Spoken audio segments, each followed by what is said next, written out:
Olá, seja bem-vindo ao programa Repórter Saúde. Nosso tema sempre falando sobre saúde, especificamente hoje qualidade de vida relacionada à água. Para a gente falar a respeito desse assunto, nós vamos conversar com o Dr. Marco Marcondes. Dr. Marco, antes da gente começar a falar sobre a água, eu gostaria então um pouco de saber da sua especialidade, por que o senhor adotou essa linha um pouco diferenciada, um pouco mais nova da medicina tradicional? Bem, na verdade, na medicina tradicional, às vezes a gente não consegue resolver os problemas dos pacientes. Quase que a totalidade do tratamento convencional se foca no tratamento de sintomas, na sintomatologia. É como se fosse um balcão de farmácia. Você trata a dor, trata a inflamação, trata as coisas iminentes. Por exemplo, você está com náusea, vômito e dor abdominal por um problema de gastroenterite, comer uma comida lá que estava contaminada. Se você for ser atendido, você vai tomar um remédio para dor, um remédio para cólica, um remédio para febre e assim por diante. Não trata o que causou, mas o que causou foi bactéria. Tá, mas por que eu peguei uma bactéria? Ah, porque tua imunidade está baixa. Mas por que minha imunidade está baixa? Aí volta-se a tratamento mais de nutrição, vitaminas, minerais, aminoácidos e principalmente a parte mental e emocional. Vamos imaginar assim, um remédio antihipertensivo, né? Se você for ver em física, a hipertensão, maravilhosamente entendida pela medicina, é feita como vaso comunicante. Se você tem um vaso comunicante, vamos imaginar assim, uma mangueira de jardim. Se você quer aumentar a pressão da mangueira, você tem duas maneiras. Ou você diminui o calibre da mangueira, bota o dedão na frente e ela já espirra longe, porque aumenta a pressão, ou você aumenta o volume, né? Você abre mais a torneira. Então, pensando nesse lado, o que a medicina fez para diminuir a pressão de um vaso comunicante, de uma artéria? Ou ele diminui volume, dando diurético, ou aumenta o calibre do vaso, dando vasodilatador, né? Com grandes efeitos colaterais. Os diuréticos perdem minerais, perdem íons como o potássio, por exemplo, não só o potássio, mas muitos outros íons, magnésio também. E os vasodilatadores têm efeitos colaterais também. Geralmente, os inibidores da ECA ou os vasodilatadores, eles acabam dando falta de ar, tosse, o coração fica com limite de frequência, então a pessoa começa a andar mais rápido, o coração não acelera tanto para diminuir o ritmo cardíaco, né, para diminuir a pressão, e aí acaba o paciente tendo vários sintomas e vários sinais clínicos de desagrado do efeito colateral do remédio. Tá? Mas é maravilhoso. Agora, por que a pessoa fica hipertensa? Né? Qual é a causa da hipertensão? Normalmente a causa da hipertensão é a esclerose, que esclero quer dizer duro, é a esclerose dos vasos. O vaso endurece e aí ele não tem a mesma elasticidade que tinha antes. É um sinal de envelhecimento, né? A esclerose, então, é o processo de envelhecimento? Sem dúvida. A esclerose é um processo nítido de envelhecimento. E tem como parar esse processo? Tem, existe como você diminuir até, digamos assim, não só parar a evolução, porque lembra assim que o envelhecimento é uma coisa crônica evolutiva, sempre está piorando, né? Você envelhece desde quando você nasce? Desde que nasce, até se você pensar bem, até antes de nascer, até no útero você já está envelhecendo, né? As causas do envelhecimento, os 5 pilares do envelhecimento são, primeiro, os radicais livres, que a medicina ortomolecular estuda isso há muitos anos. Muito se fala em radical livre. Bioquimicamente ou quimicamente, dá para a gente traduzir isso num português um pouco mais popular? O que é o radical livre? Vamos falar num português mais difícil, então, primeiro. Tá? O radical livre é quando uma molécula tem um elétron valente, um elétron dispareado. Tá? Esse radical livre, para você parear o elétron, porque ele tem que ficar pareado... Pareado é manter 2, porque ele é ímpar, né? Ele tem que ser par. Ele tem que estar pareado, por isso que é par. Quando ele fica ímpar, fica sozinho, ele vai procurar um par. Só quando ele procura um par, ele vai tirar um par do outro, vai deixar o outro livre, vira uma cascata. O que acontece com isso? Acontece que a pessoa vai oxidar. Só para dar um exemplo popular, oxidação é, por exemplo, quando você corta uma maçã. Você cortou a maçã e deixou ela exposta ao oxigênio, ela oxida, ela enferruja, né? Vamos imaginar assim que você pegou uma maçã, que ela oxida rapidamente, você passa um limão na face que foi cortada, você vai ver que ela não fica marrom, não fica enferrujada, não fica oxidada. Por quê? Porque o limão tem vitamina C. E a vitamina C é um poderoso antioxidante. Qualquer cozinheiro sabe disso. Se cortar qualquer coisa que vai enferrujar, que vai oxidar, ele passa limão e para de enferrujar, para de oxidar, né? No corpo da gente também.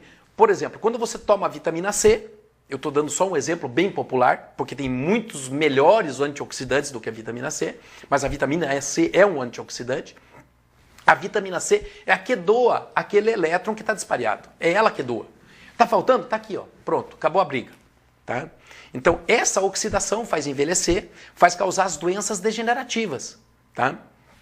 As doenças do envelhecimento. Então, a primeira coisa que a gente começa, e mais uma coisa, quando a gente é bem jovem, a gente tem bem mais antioxidante. Quando a gente vai envelhecendo, a gente vai perdendo os antioxidantes naturais. Cada vez que você respira, um pouco do oxigênio teu se transforma em radical livre. Tá? 6% em média. Mas a média que nós temos hoje, por causa da poluição, agrotóxico e um monte de venenos, a gente tem muito mais oxidante do que tinha antes. Inclusive a alimentação moderna. Sem dúvida. Principalmente os fast food, né? As alimentações, eu chamo essa alimentação nossa de uma alimentação morta, né? Porque a gente só come coisa morta, né? Então, essa alimentação que nós temos produz muito radical livre. Então, um dos pilares são os radicais livres, é o primeiro que aparece. O segundo são os hormônios. A partir dos 25 anos de idade, a gente começa a diminuir os hormônios. Começa a diminuir o hormônio de crescimento, que não só serve para crescer, como um também marcador de envelhecimento. Aos 30, 35, começam a diminuir o DHA. O homem, a partir dos 35 anos, começa a ter um grave problema de envelhecimento por causa do hormônio. Começamos a entrar na andropausa. A mulher já entra entre 45 e 55 anos. No Brasil, a média é 51 para a mulher. E aí nós começamos a envelhecer em termos de hormônio. A terceira coisa são os telômeros. O telômero é uma parte do cromossomo que indica quanto você viveu e quanto tem para viver. E cada vez que você vai vivendo, você vai encurtando o telômero. Tá? Mas nós temos um telômero capaz de fazer com que a gente viva 130 anos bem. Só que o estresse, a ansiedade, a angústia, a agitação, hipersensibilidade, melancolia, depressão, enfim, qualquer coisa faz com que você gaste mais telômero. E aí você indica que está ficando mais velho. A metilação, isso é uma coisa novíssima, a metilação de radical metil, tá? Os metilos a gente vai ficando velho e vai tirando os radicais metilos, tá? E a metilação é importante anti-envelhecimento, tá? É uma coisa muito importante. E a quinta é a caramelização.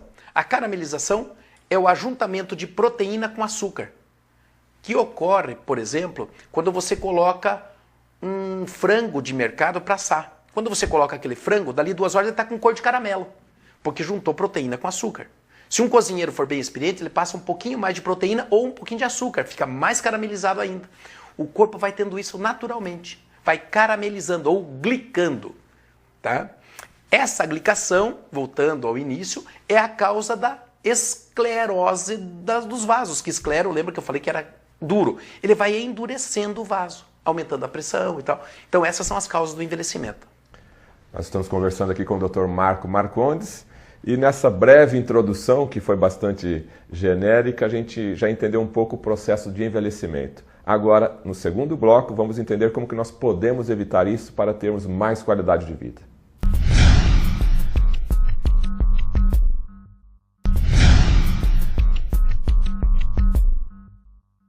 Estamos de volta com o programa Repórter Saúde. Nosso convidado de hoje, Dr. Marco Marcondes. Estamos falando sobre qualidade de vida e a importância da água nesse processo de envelhecimento com qualidade de vida.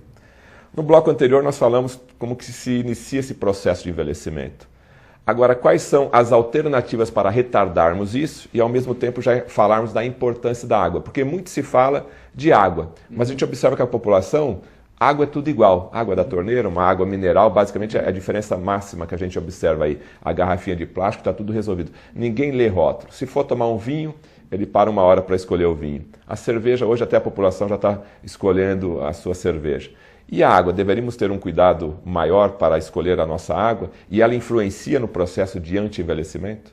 Essa pergunta é maravilhosa, né? Primeiro que nós médicos estudamos muito pouco água. Na faculdade a gente estuda pouca água. A medicina ortomolecular tem digamos assim, umas etapas de aprendizado que uma delas é só água. Primeiro que a água é o nutriente mais importante que nós temos. Todo mundo sabe que um ser humano tem de 60% até 85% de água. Água é um nutriente? É um nutriente, é o mais importante nutriente. Tá? E mesmo o nutricionista não aborda sobre a água, é isso que é interessante. O nutricionista aborda sobre várias coisas de nutrição, principalmente sobre calorias, sobre uma série de coisas, mas não fala da água. Todo mundo se resume a falar que tem que tomar 2 litros de água por dia, e ponto. Exato, e não fala que tipo de água é e que tudo que é água é igual. E é o contrário.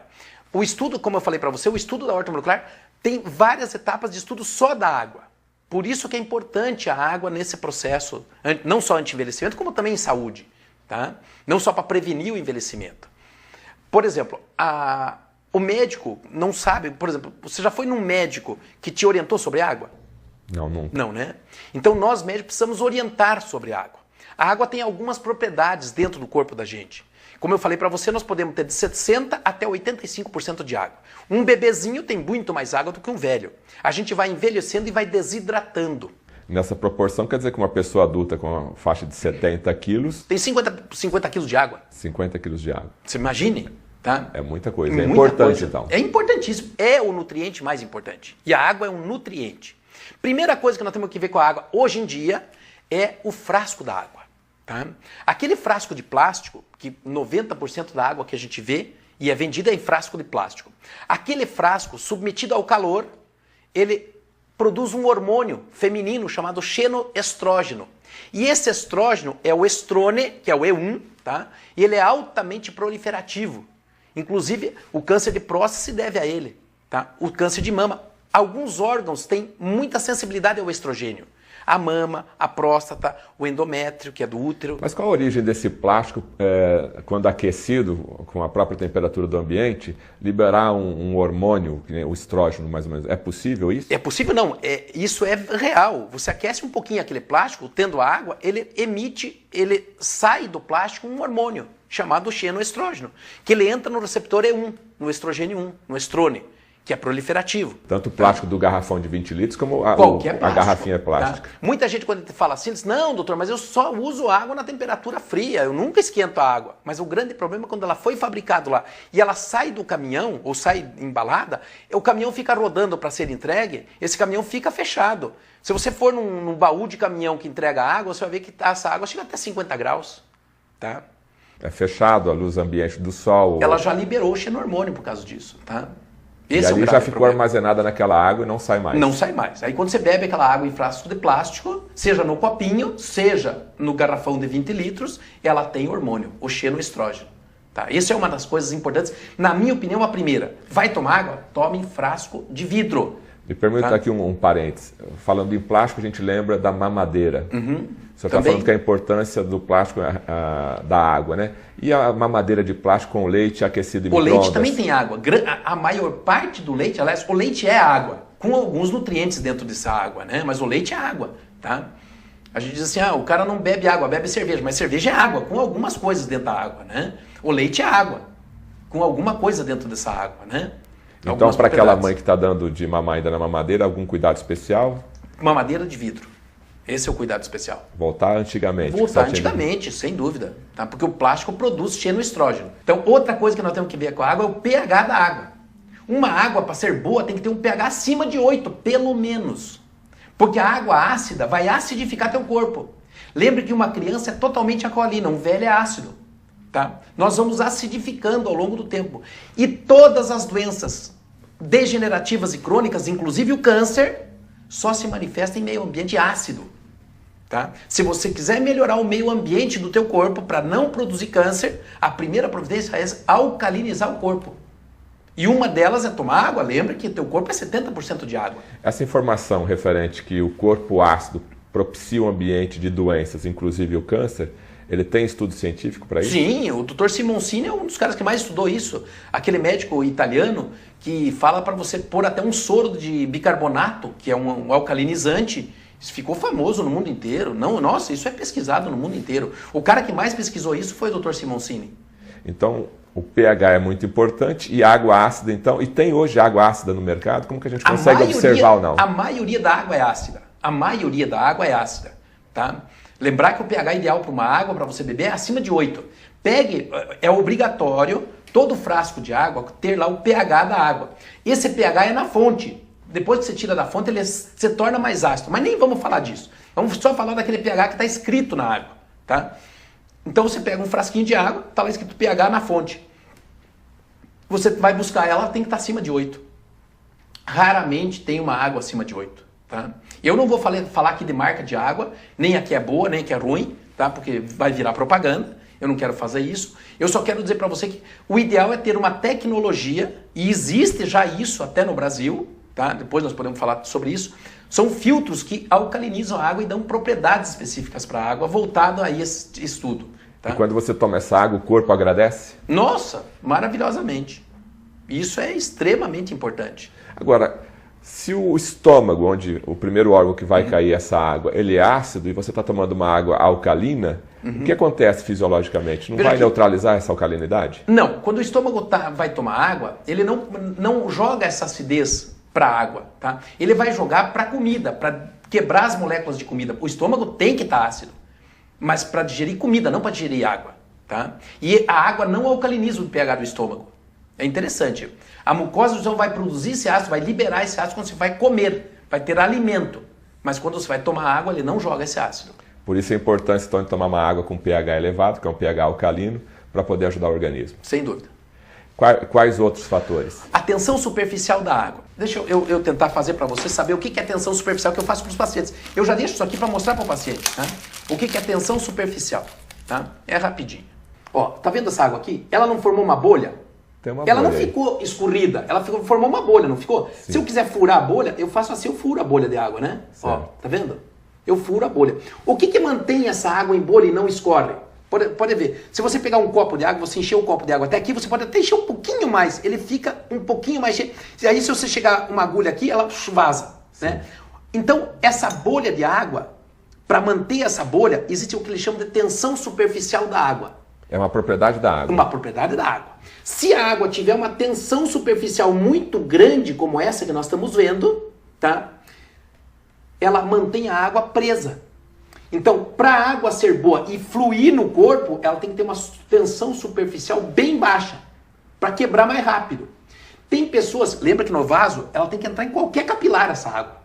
Se a água tiver uma tensão superficial, a água ela não entra. Aquele tecido vai ficar desidratado. Então a água, se tiver uma tensão superficial alta, ela não hidrata. Ela desidrata. Ela não só não hidrata, como pior, desidrata. Uma água com tensão superficial alta desidrata. Então você toma água e desidrata. Olha que coisa estranha. Nunca ouvi falar disso. Nunca ouviu falar? Não. Então está ouvindo falar a primeira vez. Tensão superficial da água. É a característica da água ficar presa, como está nessa bolha. Tá? E como que a gente, enquanto pessoas comuns, podemos escolher a água? Tem essa informação? Não tem essa informação. Essa informação não existe. Nem em nenhuma água tem. Nenhuma água traz isso para nós. O que tem que ser feito na água, então, para que ela tenha uma tensão superficial menor? Existe uma técnica, um filtro especial, que faz com que a água fique com a tensão superficial menor. Tá? É uma propriedade física da água. É só uma maneira, digamos assim, tecnológica para fazer isso. Resumindo, toma água com tensão superficial baixa, ela hidrata mais e chega a todas as extremidades do organismo. Exatamente. Assim. Hidratando e levando os seus nutrientes. Nutrientes é a propriedade da própria água, né? Estamos conhecendo aqui vários detalhes da importância de se escolher uma água ideal para você tomar, ficar mais nutrido e ajudar o seu organismo, então, na prevenção do envelhecimento, inclusive de doenças. Qual outra característica que a gente pode abordar aqui, doutor? Lembra que no começo nós falamos de um dos processos de envelhecimento, o primeiro deles é a oxidação. Sim. A água, ela pode ser antioxidante. Existe água antioxidante. Ela tem que ser reduzida, quimicamente falando. Porque o contrário de oxidado é reduzido. Tá? Falando de pH, o contrário de alcalino é ácido, lembra? Nós já falamos. O contrário de oxidado é reduzido. Então existe uma maneira de se fazer uma água reduzida para ela ter antioxidar. Essa é outra propriedade. Então, esse filtro que eu comentei com você faz essa propriedade redox, tá? Reduz a água em termos químicos. Então, além de você ter que estar ingerindo antioxidantes, né, suplementando essa tua nutrição, o organismo já tem o seu antioxidante. Natural, mas se tiver uma água oxidada, esse antioxidante natural não vai fazer efeito. Você comentou da vitamina C, que também ajuda muito na antioxidação. Exato. Agora, a água nós tomamos todo dia. Então, ter uma água com essa característica vai ajudar mais ainda o organismo. Muito mais. Mesmo que você, digamos assim, se você usar antioxidante e tomar uma água oxidada, o antioxidante vai agir na água, mas não em você. Você vai perder o antioxidante que você toma. Você tomando uma água reduzida, você ajuda teu corpo com o próprio antioxidante. Ela já é um antioxidante. Tá? Deixa eu dar um exemplo aqui até familiar. Em casa usa-se muito tomar chá, que tem propriedades antioxidantes. Como o chá verde, por exemplo. Chá verde, por exemplo. Se eu colocar esse chá verde numa água, que nem você falou, uma água ácida, uma água comum, filtrada simplesmente para eliminar bactérias. Quando eu coloco esse chá verde numa água ácida, numa água comum, o chá verde vai estar fazendo aquele processo de antioxidante? Não. Veja aqui, no caso do pH, o próprio chá vai virar ácido, né? Que vai ficar ruim. Em termos de pH é isso, mas em termos de oxidação, que o chá verde tem alguns antioxidantes, o antioxidante ateanina é um dos mais importantes, tá? Tem vários outros antioxidantes no chá verde e outros chás também, mas se você colocar uma água oxidada, esse antioxidante que tem no chá, ele vai antioxidar a própria água. E não vai servir como antioxidante para o teu corpo. Lógico, você já vai tomar uma água menos oxidada, mas não vai agir como antioxidante para o teu corpo. Então você toma na expectativa de 100% daquele chá te ajudar antioxidante. Ele então vai ali já ajudar. metade já ajudou, ficou na água. Acho que bem mais da metade, depende da água. Se ela for muito oxidada, provavelmente toda a propriedade antioxidante do chá vai ficar preso na tentativa de reduzir a água. Então a importância dessa água, a água ideal, vamos dizer assim, ela vai ajudar em toda a sua parte de suplementação de nutrição, do chá. Então você tem que ter uma água ideal para fazer a sua mistura do chá, do seu alimento. Para cozinhar, para fazer chá, para fazer mamadeira, para diluir o leite em pó, para qualquer coisa. Não somente para tomar. Não só para tomar, porque não é a água, bem na verdade, que a gente toma é pouco. Aquele copão d'água que você toma é raro, a não ser quando você vem de uma academia, alguma coisa. Mas normalmente você usa muita coisa que tem água. A comida que você toma, a comida que você come tem água, porque ela é cozida em água, né? O chá, o café, a mamadeira que você faz com leite em pó. Tudo à base de água, né? Tudo à base de água. Outra característica da água? Outra característica da água que nós comentamos que é a condutibilidade. Nós temos que ver o seguinte, a água tem íons. Dizem que a água filtrada em filtro de osmose reversa deixa a água pura, sem nada. Realmente a água fica morta, porque a água tem que ter íons. E os íons são minerais que têm valência elétrica, porque a água tem que ter eletricidade, tem que ter íons. Muitas águas do mercado já sabem disso. Eles fazem uma filtragem, até por osmose reversa, tiram tudo da água, deixam a água lá completamente morta e adicionam íons para a água. Tá? Existe água assim, tá? Que pode fazer. Ela é enriquecida artificialmente. Artificialmente, tá? O ideal é você usar uma naturalmente, porque a natural tem muito mais propriedades do que a artificial. Aí coloca o quê? Cálcio, magnésio? Cálcio, magnésio. Tem até substâncias alcalinas para alcalinizar a água, tá? Essa substância alcalina para alcalinizar a água, ela é mais importante, ela é a base de uma água alcalina ou a água alcalina natural é feita por um outro processo daquela de angulação? Não, a água alcalina natural é com os íons, tá? Íon de magnésio e de sódio, né? Bicarbonatos, né? Que alcalinizam muito a água. Se você tomar uma água ácida, o que você vai fazer? O teu corpo vai tentar roubar os teus íons. Vamos imaginar que ele roube. Qual é o íon mais abundante no corpo que é alcalino? É o cálcio ou o magnésio. Então você toma uma água ácida, o teu cálcio e magnésio vai para a água. E aí você vai perdendo massa óssea. Talvez seria uma das causas da osteoporose. Um refri. Qualquer refri tem 2,4 de pH. Então quando você toma um refri muito ácido, e o refri não vem no rótulo qual é a acidez dele, né? Você tem que tomar 32 copos de água alcalina para tentar neutralizar aquele pH do refri. Tá? E quando você toma esse refrigerante, na tentativa do corpo querer equilibrar, ele vai retirar então esses minerais do próprio osso e do organismo. Exato, normalmente cálcio e magnésio. Então, como o refrigerante aí virou moda nos últimos 30, 40, 50 anos e a osteoporose cresceu também, tem uma relação direta. Completamente verdadeira essa relação. Mais alguma característica da água? Eu acho que as últimas características é a arquitetura da água. A água no nosso corpo, ela é hexagonal, ela é feita em hexágono, tá? É um hexágono assim, tá? A água vem assim, então aqui tem uma molécula de água, aqui tem outra molécula de água, aqui tem outra molécula de água. Seis moléculas Seis próximas. moléculas de água em hexagonal, tá? Isso é uma propriedade da água que a gente tem. Normalmente a água que a gente toma, ela não tem essa propriedade. E essa propriedade é importante pra gente. Esse aqui é tão pouco estudado, tão pouco visto, que muito raramente tem alguém que saiba disso, dessa arquitetura hexagonal da água. Tá? E qual a importância dessa arquitetura para o organismo? Para a água fluir de uma forma perfeita. Ela tem que estar nessa forma para ela fluir nessa forma perfeita dela. Tá? Se ela tiver com outro desenho, dificulta. Dificulta, inclusive aumenta a tensão superficial. Tá? Ou seja, tudo está relacionado dentro da água. Exatamente. Tá? Com certeza o programa de hoje está levando para você várias informações a respeito da água que você não conhecia. Dr. Marco, qual a mensagem final, então, para alertar a população, para aquela pessoa que tem interesse em cuidar da sua saúde? Qual mensagem o senhor daria para que ele observasse melhor a questão da água, da sua hidratação? A coisa é tão profunda, que nós comentamos hoje, é tão profunda, que não existe nem como a pessoa se cuidar nisso, porque não tem informação disso nos rótulos da água, não tem nada. A única coisa que tem, e já é muita coisa, é o pH da água. Tá? Isso já é obrigatório ter nos rótulos. Mas sobre a tensão superficial, sobre a condutividade, sobre o frasco. O frasco dá também para selecionar. Frasco sempre de vidro. Tá? Ou usar filtros especiais. Existem filtros hoje fabricados exclusivamente para isso. Tem gente estudando isso há muitos anos. Só que não é tão reportado. O que falta é divulgação disso, que tem gente que estuda isso há muitos anos. Já existe filtro, inclusive no Brasil, que faça essas 5 propriedades da água. Essas 5 propriedades da água têm a ver com o processo de ionização? A ionização é um deles, né? É um dos 5. Lembra que nós falamos, o pH, o frasco, a tensão superficial, a ionização e a arquitetura da molécula, né? A ionização é um deles. Então, mas dessa reportagem, então, a única informação que está disponível para o consumidor é o pH. Então, se o consumidor já olhar o pH, já é um passo que ele está dando. Já é um passo, nossa, um passo gigantesco, tá? É um dos principais. Mas eu acho que mais importante ainda é ver o frasco que está a água, tá? O frasco de plástico tem que ter tirado da tua dieta. O senhor não toma água mineral de plástico? Nunca. Eu tomo água filtrada. Existem filtros para isso, tá? Que daí eu ponho no meu copo. Eu ponho no meu copinho, tá? Aí eu ponho a água no meu copo. Tá? Quer dizer, são atitudes simples que está contribuindo no seu dia a dia para chegar a uma idade mais avançada com qualidade de vida. Exatamente. Aí quando sai de casa, que não tem o filtro, em tudo que é lugar, né, obviamente, aí procura comprar uma água de boa qualidade, perceber o pH e frasco de vidro.